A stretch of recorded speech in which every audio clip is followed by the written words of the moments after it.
Ce vendredi 9 février, Faustine Bollaert n'a pas su contenir son émotion face au lourd témoignage de son invité dans Ça commence aujourd'hui. L'animatrice a fondu en larmes en écoutant Isali se raconter son histoire traumatisante.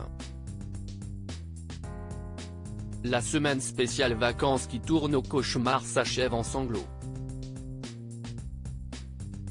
Ce vendredi 9 février, Faustine Bollaert était aux commandes d'un nouveau numéro inédit de Ça commence aujourd'hui sur France 2. Depuis lundi, l'animatrice reçoit des anonymes en plateau partageant des témoignages sur leurs pires souvenirs lors d'un séjour, au départ, idyllique.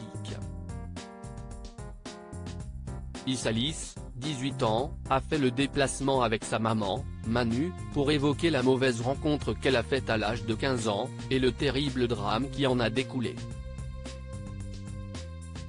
Le témoignage bouleversant d'Isali, victime d'un viol, adolescente, en vacances à l'étranger cet été-là. Isali et ses proches partent comme chaque année depuis 10 ans sur la côte espagnole dans un camping familial où ils ont leurs habitudes. Lors d'une soirée sur la plage, l'adolescente s'absentait 5 minutes pour aller aux toilettes toute seule, quand survient l'agression. Je me suis abaissé et une personne m'avait suivi. Il m'a attrapé par les cheveux et il m'a violé. Par la suite, j'ai retrouvé mes amis qui me cherchaient partout, explique la jeune femme. Son groupe d'amis la retrouve en pleurs. Il décide de réveiller ses parents et de prévenir la sécurité. Isali est conduite à l'hôpital et vit très mal l'auscultation qu'elle raconte avec beaucoup d'indignation à Faustine Bollaert. Faustine Bollaert sidérée par la fin de cette affaire. Isali indique « Ils m'ont allongé sur un brancard, j'ai vu des dizaines de personnes passer dans ma chambre, ils m'ont demandé de retirer ma robe, ont pris mes sous-vêtements. Ils m'ont ausculté. Il y avait 2 gynécologues, 2-3 infirmiers, 2 médecins légistes, dont des hommes. » L'énumération de la jeune femme a fait fondre en larmes l'animatrice de l'émission, qui a laissé son invité narrer le reste de son histoire.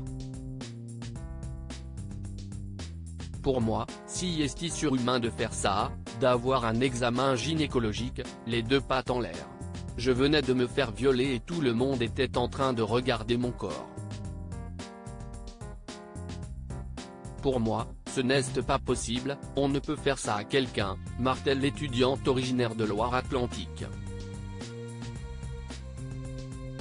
Les résultats ont notamment révélé des lésions intérieures et extérieures. Isali a regagné le camping et a pu identifier son agresseur grâce au travail effectué par les agents de sécurité. L'homme de nationalité hollandaise était mis en examen puis relâché la même semaine. La procureure, espagnole, a demandé à ce qu'il reste proche de la justice et non pas son maintien en détention, déplore la mère de la victime sous le regard sidéré de Faustine Bollaert. Il n'y a toujours pas eu de procès ? Leur demande-t-elle. La jeune femme et sa mère confirment qu'elles sont toujours en attente d'une date, au moment où le programme est diffusé.